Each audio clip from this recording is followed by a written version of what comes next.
Welcome back to episode 151 of the RUDIS Wrestling Podcast. I'm fortunate to be joined by the Executive Director of the NWCA, Mike Moyer. Mike, how's it going? Matt, good to be here. It's good to see you.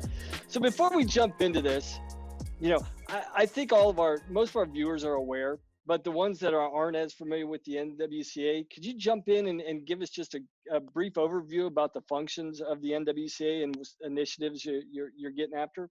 Sure. So the National Wrestling Coaches Association is actually celebrating its 92nd anniversary this year. It was established in 1928. And we have a board of directors that govern it. We're a 501c3 nonprofit. We're headquartered in Manheim, Pennsylvania. We have 6 full-time staff members, and we have a handful of part-time people that work remotely from around the country. And then we have an army of volunteers. And as an organization, our mission, I guess the easiest way to say it is we want to increase the number of wrestlers, wrestling coaches, and wrestling programs at every level. And in a lot of ways, we function more like a trade association. We have a very diverse board. And the NWCA sort of serves as a platform. We provide a platform for all the wrestling stakeholders in all these different organizations to come together and celebrate our sports successes and collaborate on some of the challenges that as we can overcome them, we can move the sport forward. We really have 3 core competencies, if you will.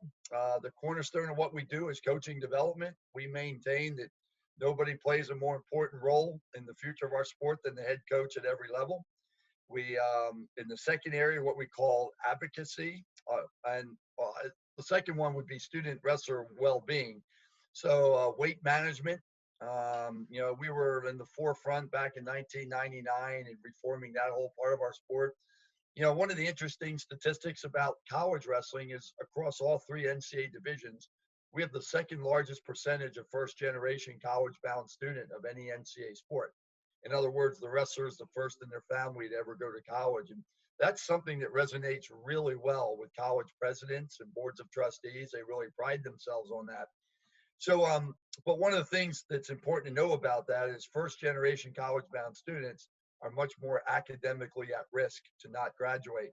So we spend a lot of time as a coaches association providing best practices and helping our coaches develop support techniques to make sure that those first-generation student wrestlers stay in college and they get across that graduation finish line.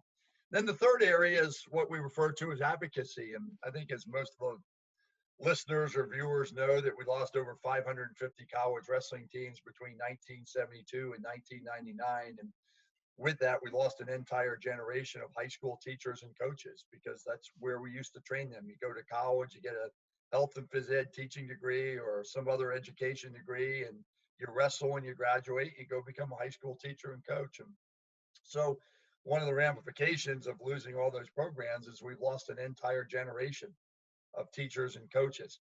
So the good news is since 1999, we've brought back 254 new college wrestling programs. And most of them are at Division II, Division III, NAIA, junior college. I might add that 78 of them are women's intercollegiate teams. And what's really driving that renaissance is student loan debts escalating through the roof, and more and more colleges and universities are becoming very tuition dependent, and adding sports as a tried and proven way of helping universities grow their undergraduate enrollment, and wrestling in particular because it's relatively inexpensive and it comes with a large roster size. So we put a lot of time into this advocacy bucket, and we've been adding between 25 and 30 new college teams every year. It's been a great renaissance. And the nice thing is, even when we find ourselves in a situation like we are today with the coronavirus pandemic, the worse the economy becomes, the more these enrollment-driven schools are dependent on the success of their wrestling program and their other Olympic sports. Our challenge is how do we sort of steer Division I Olympic sports in the same direction. And the truth of the matter is, when you get outside of the Power 5 conference schools, that would be your Big 10, your Big 12, your SEC, and you get outside of the Ivy League, and you get outside of the Patriot League, Lehigh and Bucknell and, elite academic institutions like that. When you look at the other 270 or 280 Division I programs, in the last several years, more and more of them are becoming very enrollment dependent as well. So it's a real opportunity, as ironic as it might sound, for us to really add a lot of programs. But in order to do that, we also have to be willing as a sport community to maybe do some things different and maybe be willing to accept, not for all of our programs, but maybe some of our programs be willing to accept maybe participating at a level with more moderate funding than what the Power 5 schools typically have. But long story short, there's a real opportunity, given the economic circumstances around us, to really add a good number of Division I wrestling programs also. And, one of the other relatively new opportunities is with the emergence of women's wrestling. Division II and III have granted emerging sports status for women's wrestling. Division I believe, votes on it this week and next week. And it's a lot easier for schools to add Division I men's teams if they can bring a women's team in with it. And so a lot of good opportunities, but there's a few threats out there as well. Yeah, I mean, so as we unpack that introduction, there's a bunch of things that I'd like to jump into, specifically of, looking into the advocacy and getting beyond that. I don't think there's a better person in the wrestling that has a better pulse on the climate of wrestling at the collegiate level right now, but also on the departmental level, what institutions are, the reality that they're facing. And I do want to get into this. This could be a positive opportunity for us. And, I want to get beyond, I think, the reality of the season ending and the opportunities that weren't afforded in the championship. I want to move past that and look at the reality here and now.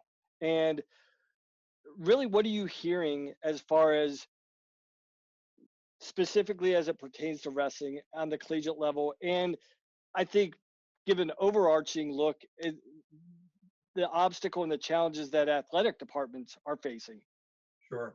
Well, the best way that I can put this in perspective, as we mentioned earlier, at the Division II and Division III and NAI levels and junior college levels, we have a really, really good business model and there's books written about this, but adding sports, Olympic sports, is a tried and proven way and a cost-effective way of enrollment-driven schools really growing undergraduate enrollment. It works. And we have 254 examples to point to. In fact, we can say today, more than 50% of all of our college wrestling programs across the country have been established just in the last 20 years. So a lot to celebrate there. But the Division I level up till now has been a very different business model. You hear these words a lot called focused excellence, where it's the mindset is they should be fully funded programs with a full complement of staff playing for a national championship. So there's 130 FBS athletic departments in the country, and they're comprised of the Power 5 conference schools, the Big 10, the Big 12, the SEC, the ACC, Pac-12, and the Group of 5 schools, the MAC, Mountain West, Conference USA. There's 5 conferences like that. What's really eyebrow raising, if you will, is of those 130 athletic departments, last year, about 30 of them turned a profit, meaning the whole athletic department generated more revenue from outside sources than the athletic department spent. We're talking about schools like Penn State, Ohio State, Michigan, Alabama, schools like that. But when you get to the other 100 of those FBS schools, on average, institutions are subsidizing those athletic departments to the tune of about $21 million a year. And that's before the coronavirus pandemic hit. So you can only imagine. And what's making it harder on these institutions, aside from the coronavirus, is more and more of these FBS schools have enrollments that are declining. because the way that they subsidize these athletic departments is through something called student fees. So when students go to college, they pay tuition, room, board, and fees. Those fees are that, in addition to some of the tuition dollars, is how these universities are subsidizing those athletic departments. So we have to understand that the current intercollegiate business model really is not sustainable, and the coronavirus pandemic just exposed it sooner than it was going to be exposed, but it was going to be exposed no matter what. And so there's a recent development. This has just happened in the last week, and this is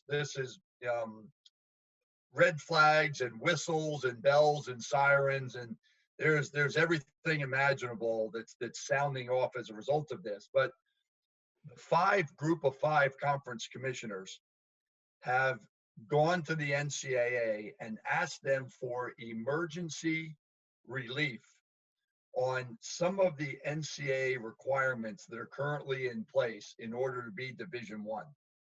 Now, a lot of these requirements we would agree with. They talk about things like, can we trim the operating budgets? And, can we maybe work for the next couple of years to having more localized competition and things that make sense.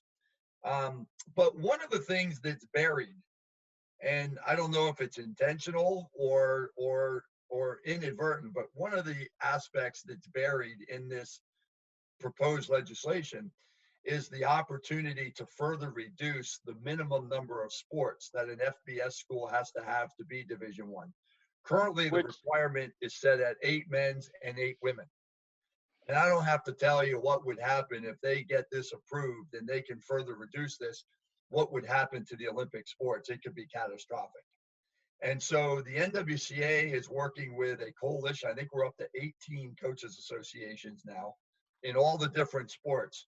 And we are launching a full-scale national campaign targeted at the decision makers who are going to weigh in on this request this week and next week. This week, the NCAA Division I Council meets, and next week, the NCAA Board of Trustees meet, which are the presidents. And we are trying to do everything we can as this broad coalition to stop this dead in its tracks. And again, be very clear, we're okay with trimming budgets and cost-effective measures, but what we're not okay with is eliminating in its entirety entire teams and eliminating student athletes. So there is a lot at stake in that regard. And in parallel to that, our first casualty was the wrestling program at Old Dominion University, and that was announced 2 weeks ago.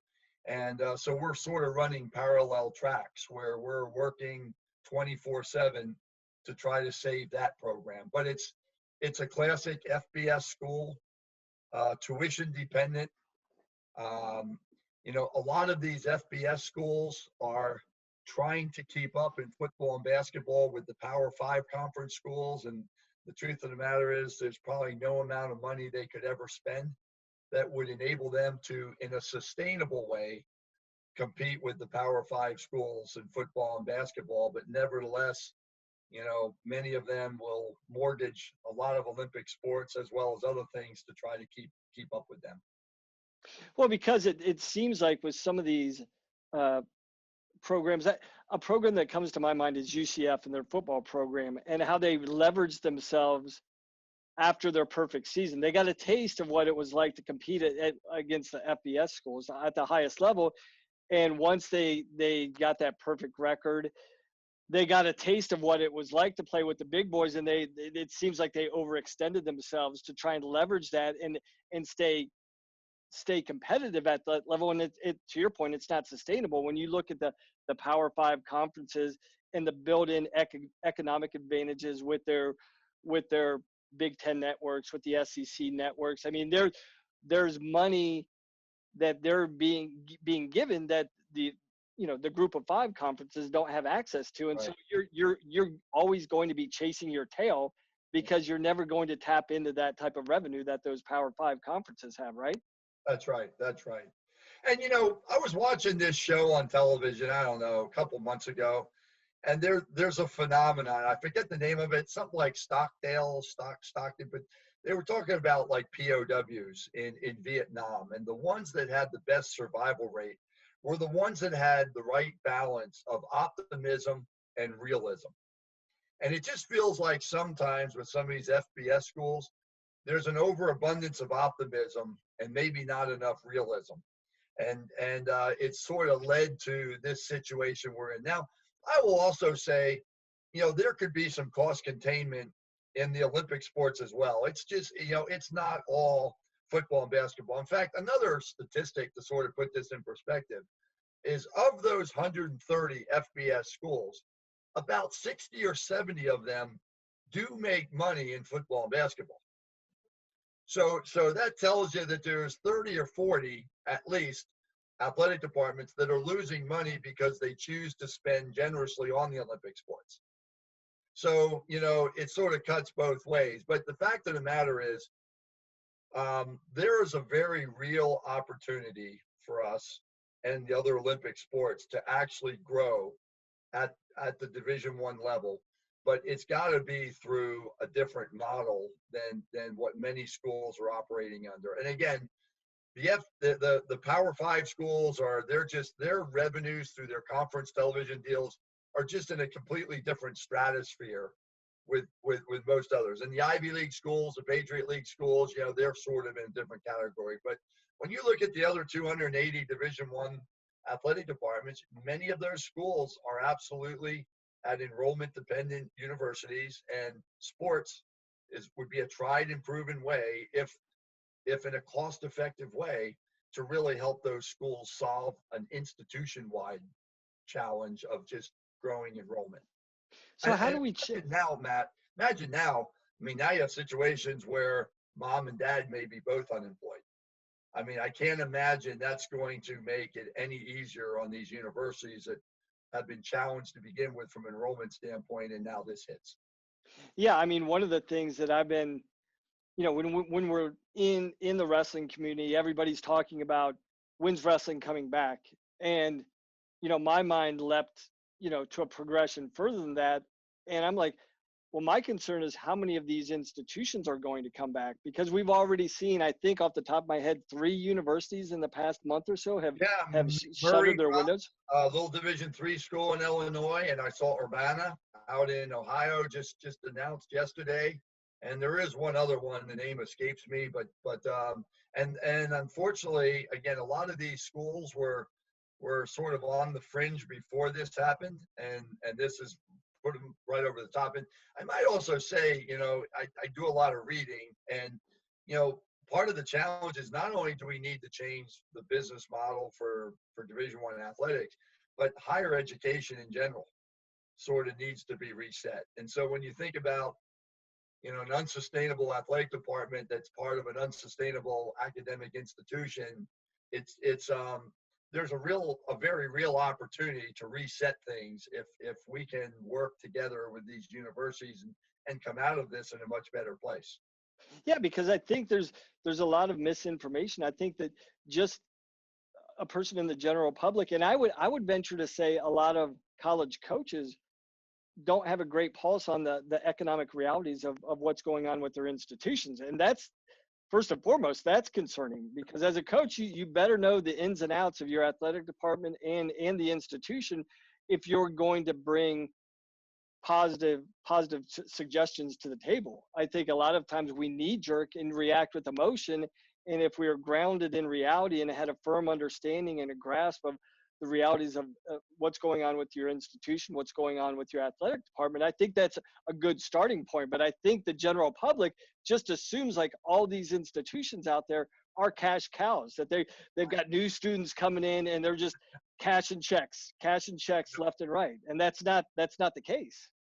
Well, to your point, when you turn the television on a Saturday in the fall and you watch these football games, everybody should just understand that what you see are only 50 to 60 of the 350 Division I institutions that are out there.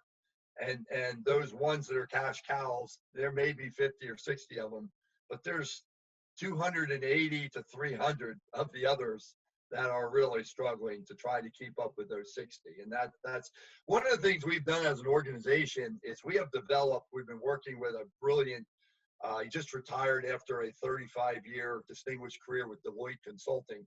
But we've developed, and we only use this for confidential purposes only, a report card, an internal report card for every college wrestling program we have.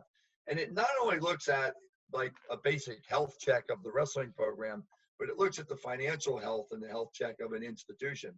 We want to be careful when we go to start a new program that we don't want to be throwing a startup grant, a sizable startup grant at an institution that might not be financially viable. And but we know a lot about the universities. We know a lot about their funding. We know how much financial aid they allocate in relationship to their endowments.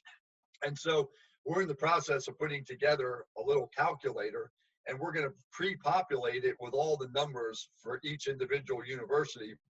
And we're going to send that out to our coaches. So they don't even have to go fishing for the data. They'll have the data right in front of them. And then we're going to just outline, these are the most important speaking points you should be communicating to your boosters. These are the most important speaking points you should be communicating to your administrators. This is what you should be communicating to your student athletes. And at the end of the day, there are a few things out there that we have no control over that could doom an Olympic sport. We should never, ever, ever let something be that we have control over be the reason that we lose a program. And that's why that old adage, an ounce of prevention is worth a pound of cure. We put a lot of time and energy and resources into being proactive in our organization. So I want to jump back into what you were talking about the enrollment driven concept. And as you're collaborating with these other coaches associations, is this an initiative that you're driving, or is it a collaborative thing where these other Olympic sports think that this is a feasible model to introduce the enrollment driven model into D1? Well, one of the benefits of wrestling, this isn't a good thing, but it's certainly a benefit now, is we've experienced a lot of pain over the years between 1972 and 1999. And you hear that old adage, if it doesn't kill you, it makes you stronger. And our wrestling community is more galvanized and united than ever before. And not just within the NWCA, but the NWCA working with the Hall of Fame and USA Wrestling and a lot of affiliated groups around the country. We've really gotten organized and much more galvanized. And but it's there are some other Olympic sports. For example, men's gymnastics only has 14 college teams left before it's extinct on college campuses. And track and swimming, and there are a lot of Olympic sports. The individual sports get targeted much more frequently than the team sports. I don't know why that is, and I'm sure we'll get to that a little bit further in this interview about the value of having more of a team sport infrastructure in wrestling. But when you really get down to it, sometimes when you'll hear an athletic director say, we're saving $1 million by dropping this wrestling program, it's just not true, because the school's essentially charging the athletic department retail value for these athletic scholarships. But if your classrooms are only 2/3 full and you have a scholarship wrestler sitting in what would otherwise be an empty seat, the scholarship's not real cost. Mm-hmm. So you could have 10 scholarships, and let's just say a scholarship's $25,000. So $250,000 of scholarship costs for the wrestling team. But the fact of the matter is, if the classrooms are only 2/3 full, those 10 scholarship wrestlers aren't a real cost. But the other 25 who are paying tuition, room, and board and are walk-ons is all revenue. So it's a little disingenuous to take the sum total of the retail value of 10 scholarships and then at the same time not count the incremental tuition revenue from all those walk-ons. So the fact of the matter is, and we're working with nationally renowned sports economists and forensic accountants, and this isn't just Mike Moyer saying back in my health and phys ed math class, but I mean, this is a tried and proven concept. And what we have to do is to be educating these Division I presidents, because a lot of times, essentially, as crazy as this sounds, the athletic director, in the spirit of trying to stay within the budget, is eliminating sports, which is only contributing to the declining enrollment problem of the school. Like, where would the wisdom be in solving a declining enrollment problem by dropping more students? And at Division II and Division III and NAIA, those presidents get it because it's been that way since the beginning of time. But this is a relatively new phenomenon for Division I presidents. And we just have to do as much as we can to get in front of them prior to the announcement being dropped. Prior to the announcement that the Olympic sports being dropped. And I think we can head a lot of these off. We've, over the years, we've saved probably, I think 13 or 14 Division I programs. The announcement was actually made. We were able to save it. But the truth of the matter is, the odds are against you. Once that announcement's made, the odds of a successful saving a program are not very good. And that's why it's much better to be proactive and get in front of it than to wait for the announcement to come and then try to scramble around and save it on the back end. So I know one of the huge initiatives that you guys kicked off, the NWCA kicked off about a decade ago, was the CEO Leadership Academy. And I think that's been instrumental in educating coaches on the nuances of coaching outside of the X's and O's. And I think most coaches, their natural proclivity is like, I just want to be in the room. I want to be on the field. I want to be on the court. I don't want to be in my office. I don't want to be doing those things. That's why I got into coaching. But the reality of the landscape now is you spend more time in your office on the phone with your alumni, with your administrators, than you ever have before. And it's critical those lines of communication are open and honest.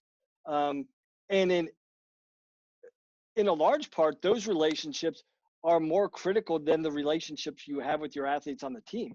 And you hate to say that, but that's kind of the reality, right?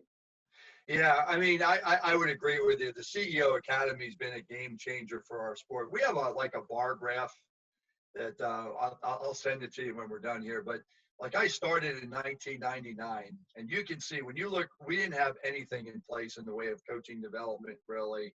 Certainly nothing close to the CEO Leadership Academy from 1999 to 2010.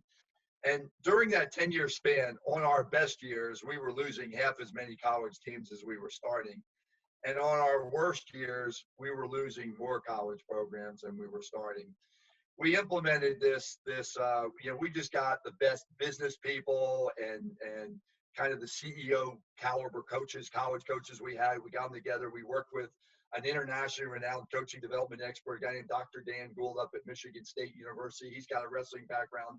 And we developed this comprehensive program. And we don't even talk about the technical tactical. We talk about fundraising and marketing and promotion and recruiting and retention. And how do you keep first generation college bound students in school? And how do you make sure they graduate? And you mentioned this word about 6 times in the last sentence, relationships. I mean, that's, at the end of the day, it all boils down to relationships and the frequency of relationships between the coach and the administrators, the coach and the boosters, the coach and the athletes, the coach and the parents. So what we try to do in this academy is we try to get coaches to think about, these are all the sort of the duties, the administrative and CEO duties that go along with being a head coach. The coaches actually do a 360 evaluation to establish where are their strengths. And then once the coach can objectively identify where their strengths are, then it's okay. How can I surround myself with people who have the expertise that I don't have? Or to surround myself with people who have the time to do the things that I don't have the time to do, even if I'm good at them. And it's been a game changer. Since we implemented this in 2010, it took 2 or 3 years to really get roots. But since we've had this in place, we've been adding 25 to 30 new teams a year. And we may lose 1 or 2, which is still 1 or 2 too many, but it's not like the old days where we were losing dozens at a time. And in fact, it's been so successful that we've now created a high school version of the CEO Leadership Academy. And the high school version is the primary purpose of that is it aims at retention and recruitment, but just in a different way. A high school coach has to recruit out of the hallways and out of the cafeteria. But one of the things that we've noticed at the high school level is our high school participation numbers dropped by over 30,000 for boys over a 6-year period. We're thrilled to say we implemented this program for the high school coaches 2 years ago. And we did a study and we found that in 64% of the coaches that went through this training program, their roster size increased the next year. And so we want to get that to 100%. But I think we're off to a really, really good start. And the high school coaches, not to the same degree of the college coaches, but the high school coaches, again, they have to have a way of subsidizing their institutional budgets, because institutional funding at every level is going to get more and more stressed. And the coaches that have these entrepreneur and CEO skills and can build a support, sort of a corporate structure in their communities, are the ones that are going to have the brightest future. And the ones that don't, it's going to be a bleak future. And it's why, we provide 100 full scholarships for deserving head and assistant men's and women's college coaches to go through this training program every year. And I'm talking, we cover their flights, their lodging, their meals. We cover everything. We've made the decision we're not going to ever let cost be a barrier to making sure our coaches are the best stewards of their programs they could possibly be. At the high school level, we don't have flights and lodging there, but last year we put close to 1,000 coaches through that training program for free. And our intention is to expand that going forward. The Marine Corps is a very generous sponsor that enables us to do this. And I think we both know how demanding our sport is. And it takes a really special coach to be successful at recruiting and retaining students in a sport like ours that's so demanding. And it always goes back to training and just having really, really strong coaches and having an ample number of really strong coaches.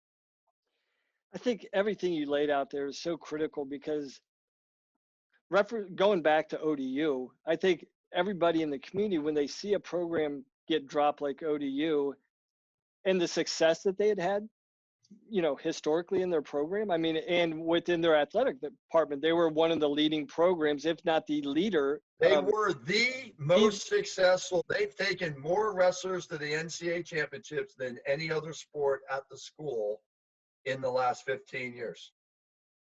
And I think on the surface, right, the natural feeling is like, wait, they're winning. This is a great program. This adds value to your athletic department. How can you drop this? And I think we look at a ledger a lot of times, like we just measure the success and value of the program on wins and losses. And that sometimes people will hate to hear this, but a lot of times athletic directors, they don't care about wins and losses with their Olympic programs. It's all the auxiliary pieces. What are you doing in the community? What are you doing socially? What are you doing academically? Community service wise, all those things. How much money are you raising to help offset and support your program, right? No, that's exactly right. One of the biggest risks is just getting 3 or 4 wrestlers to the NCAA championships each year is clearly not enough to protect a program. I could go on with examples forever about Division I programs that got dropped that had either a historic or a near historic performance at the NCAA tournament within 2 years of being dropped. So there's kind of like buckets, and I don't have a list in front of me, but I'll try to get as many of them as I can. You mentioned one, which is fundraising. You have to have your alumni and friends fully engaged. One of the things the NWCA is trying to do to help is we have an operating division we've started called Wrestlers and Business Network. And we're establishing these chapters all around the country, and sort of think of them as like a Rotary Club. And these chapters have events over the course of the year. And these events are designed to facilitate wrestlers doing business with wrestlers and to provide a vehicle for wrestlers to hire wrestlers. So when these young college wrestlers are done competing and they graduate from college, we want to have these career pathways for them.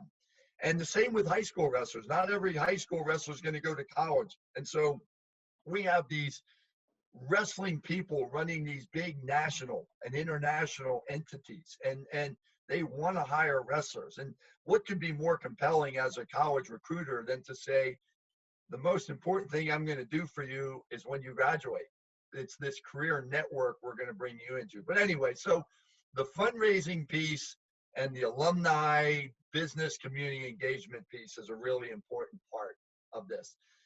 The second area would be academic performance. And this is the first year where the NCAA has incorporated an academic component into the NCAA revenue share formula. So this year, each athletic department stands to gain maybe $50,000.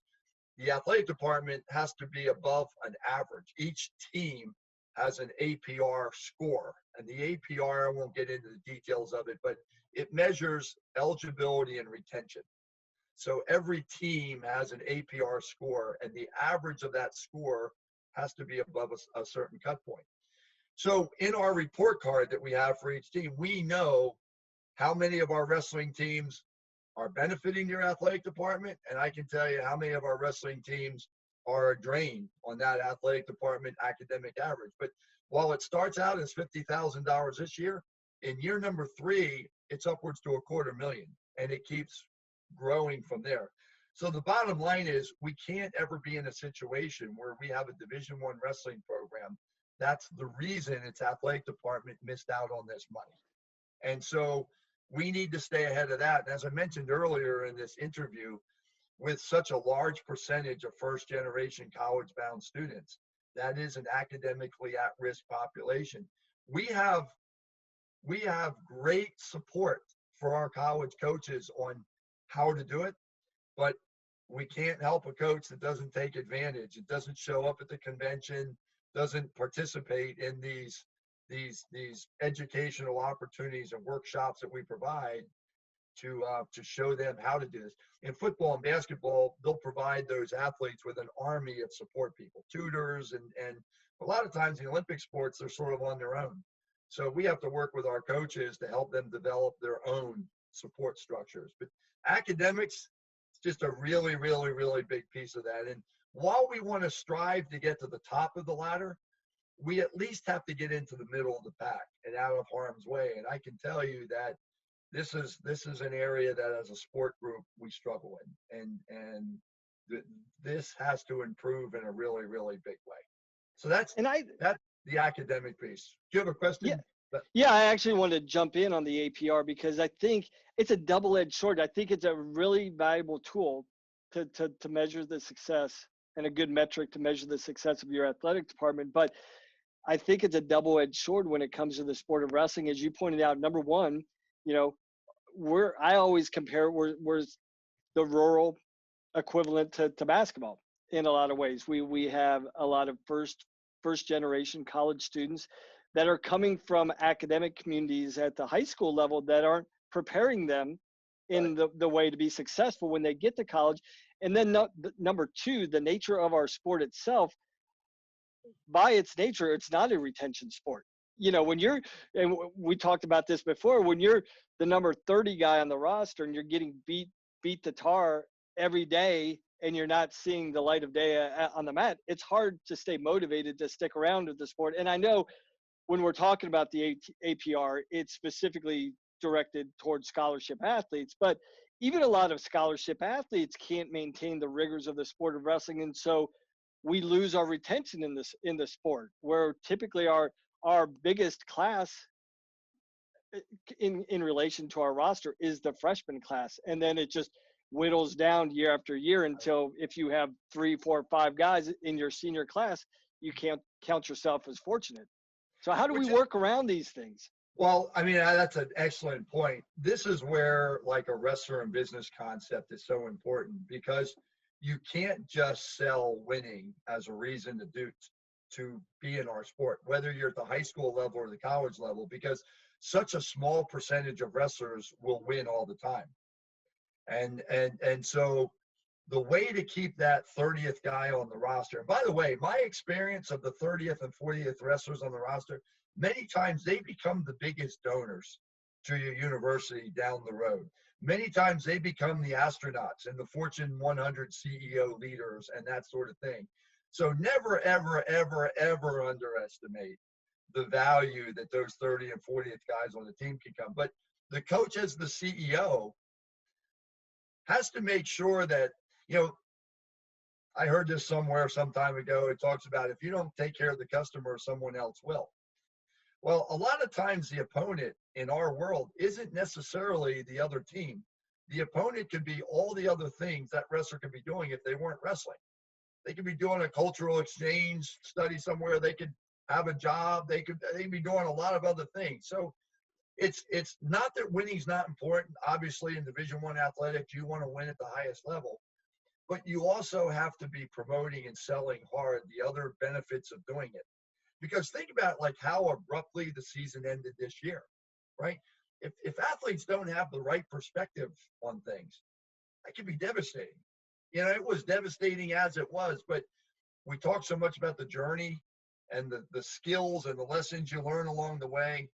And if that's presented in the right way, we can do a lot better at keeping the 30th and 40th wrestler on the roster, whether it's Division I, Division II, Division III, NAIA. I know when I coached, the last thing that I ever wanted a wrestler to do is when he thought about the sport of wrestling, that the last thing he did was quit. Yeah, I never wanted. So once in a while they'd stumble in my office and say, hey, Coach, I really appreciate the opportunity, but I don't want to get my head beat in one more day. And we know it can be brutal. You know, like a lot of sports, you might not break a sweat if you're not on the varsity team. Our sport, the further down that ladder you are, the worse it is. But there's so many things we can do to keep those students still engaged. Like maybe we place them as an assistant coach in a local high school program. Maybe we get them into officiating. Maybe maybe they become a tutor, you know, for some of the first generation students that are, I mean, every student, I mean, when their competition days were over, there's still a lot of value that they could add to bringing to a program. And remember that at the end of the day, we don't want the appearance that wrestlers leave as quick as they come in. You know, we need to make sure we at least keep them engaged, keep them in school, get them across the finish line. And those are all CEO skills.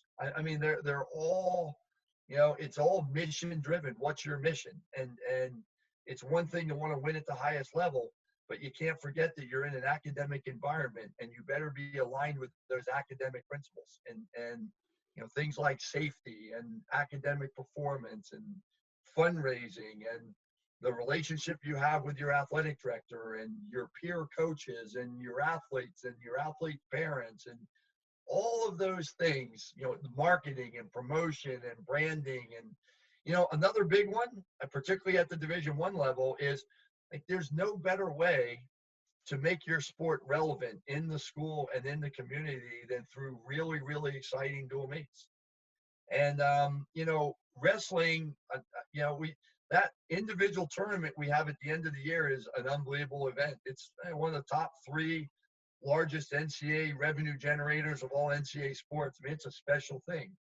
But what we have to remember is the revenue that's generated at that event is not helping the athletic directors solve their funding problem at the campus level. It may indirectly help, you know, if those wrestling boosters go to the NCAA tournament, they get all jazzed up and they want to donate more money to the team, that helps.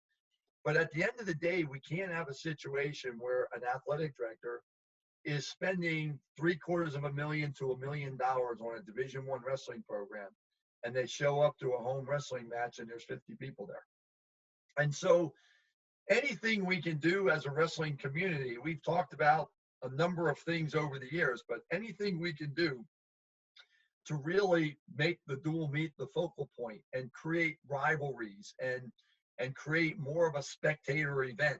Because I can tell you, it's much less likely that we would get a Division I wrestling program dropped if the president or the athletic director shows up at a home dual meet and there's 3,500 fans there as opposed to 50. The athletic director sees 50 there and say, yeah, I may get a couple ugly letters, but a couple of weeks it'll pass over and we'll be on our way. And so that's a really, really big piece of this. I will say that doing a lot of analysis to spectator sports, whether it's football or basketball, they all have 2 things in common. The one thing is that the outcome of every regular season competition determines who gets into the postseason. And, you know, I shouldn't probably say this, but I'm a huge Philadelphia Eagle fan. I'm a huge Philadelphia Philly fan. And I don't miss a game until my team is mathematically eliminated from the playoffs.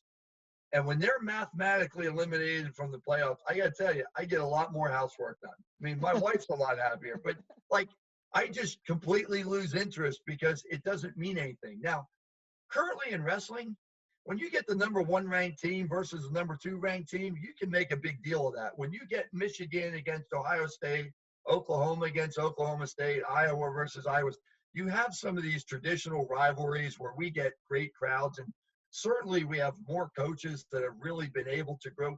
Coach Popolizio at NC State, has done a fantastic job with his program. So we're getting better, but we still have this phenomenon where our dual meets, other than individual matchups, our dual meets really don't have the same meaning that you see in these team sports. And whether there's been a lot of talk over the years about a national duels, or if there's some other way of trying to put more emphasis on the dual meet. I'll say this, at the high school level, this might surprise a lot of people. The average number of home dual meets at the high school level is 2 across America. 2. And 29% of high school dual meet matches are forfeits. So if my team's wrestling your team, Matt, and we're forfeiting different weights, the match is over in 20 minutes. But we have this infrastructure where you can, with 3 superstars, go to a national tournament and be in the top 5, maybe even win it, as opposed to like the team sport where you have to have the whole team that goes. And so this is another area, academics would be the one area. This is another area that, however we do it, we really need to make this a priority, because the more relevant we make wrestling on campus and in the community, the less likely we are to see our program get cut. And it's important to do this at every level, but at least at the Division II, Division III, NAIA level, it's more about enrollment and tuition dollars. At the Division I level, it's more about branding and image and spectator crowds and those sort of things. In addition to, you can't turn a blind eye to the fundraising and the academic well-being and the social conduct. Those things still matter, but on top of it, you've got to demonstrate to your administration that there's this huge outpouring of community support. And I think that's another role as a CEO of a program is the marketing efforts. I know a lot of athletic departments, they have a dedicated, sports information in the marketing department, but they're pretty limited with their staffing, and they're spread thin when they're working with multiple sports in a given season. And so they can't dedicate all their time to market and promote their sports. So that's another responsibility of the coach and his staff. Is like, we have to get creative in how we market and outreach, our community outreach. That's where it comes from. It really does. And what we try to really preach in our CEO academies is some of the greatest resources that coaches could ever want in the way of the CEOs are right on their own campuses. Like, to your point, a lot of times your associate athletic director for marketing and promotions spends 99.99% of their time on football and basketball. Like the Olympic sports just don't have access to them. Or maybe the athletic director will say, yeah, okay, you get 1 dual meet a year. You pick the one and we'll get behind it, but that's it. But, there are some brilliant students in the MBA programs. I coached at George Mason University. My mentor was the associate dean of the business school. And, he'd provide that kind of expertise to help us build a fan base. He would help us develop summer camps and do market analysis. And I mean, there are unbelievable resources right on campus that for the most part, you wouldn't even have to pay for. And so in our academy, we really try to help coaches understand that, take advantage of those resources. And the more you integrate your wrestling program into the greater educational mission of the school, again, the less likely you are to get dropped or run into problems. It's good when athletic directors hear from faculty saying, hey, we're working with your wrestling program. I'm helping your coach write a canned speech for the Rotary Club and the Kiwanis Club, or we've got a couple NBA students doing a market analysis, or the more of those things we do, the more it entrenches our program in the educational mission, and the less vulnerable our wrestling programs become. Yeah, because like it or not, it just seems like with all athletes, not just wrestlers, they segment themselves from the normal student population, by and large, outside of going to class.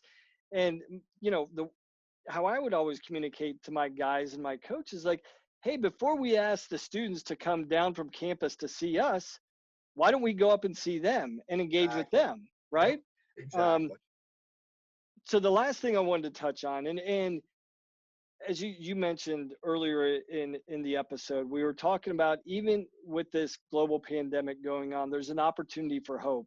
And I specifically wanted to talk about how the women's movement and how the vote to be an emerging sport on the D1 sport is going to further create this opportunity for hope, and what your plan and what your vision and how you see women, you know, continuing to evolve and within the sport, specifically in college.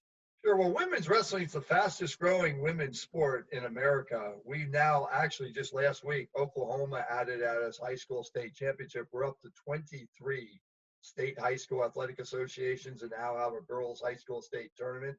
And there's many, many more that are lined up. We have 78 intercollegiate women's teams. I think we had 11 or 12 new women's intercollegiate teams just for this year. We had our first ever national invitational for the NCAA member institutions that have women's wrestling. This year it was in Adrian, Michigan. The NAIA had their second national invitational. Well, they were set to have their second one. It was canceled the day before it was supposed to start. And the real opportunity we have here is, back when we were losing a lot of those programs, Title IX was really in full effect. And wrestling, unlike most other sports, didn't have a women's counterpart. And now we do. And so it's so much easier. Presbyterian College would be a perfect example. They said very clearly, if it wasn't for the ability to add women's wrestling, they couldn't have added a men's wrestling program. And the opportunities are just going to explode. I mean, again, we've been adding a lot as it is. We're hoping the NCAA Division I membership will approve it as an emerging sport. The next most important threshold for us to reach is we got to get 40 NCAA member institutions to have a women's wrestling team, and 40 NAIA member institutions to have women's team. Because when you get to 40, then the governing bodies will sanction a national championship. So right now, the NCAA Invitational is run by a coalition of the NWCA, USA Wrestling. There's a group of administrators. And eventually, when we get to 40, and there are some other requirements that have to be in place, it becomes a regular NCAA and an NAIA national championship. And we want to do the same for the junior college ranks. And then we can just focus on growing it, let the governing bodies run the national championships. But it's an unbelievable opportunity for us to add not only women's wrestling. I mean, we always talk about the incredible benefits of wrestling, right? The life skills and delayed gratification and being battle tested for later in life and all those things. Why would we ever want to exempt or exclude half of the population? And so now it's great that young women and young girls across the country have access to this great sport. And we have to just make sure that the participation levels at the grassroots level are keeping pace with all the new college programs we're adding. We got to make sure we're training an ample number of coaches.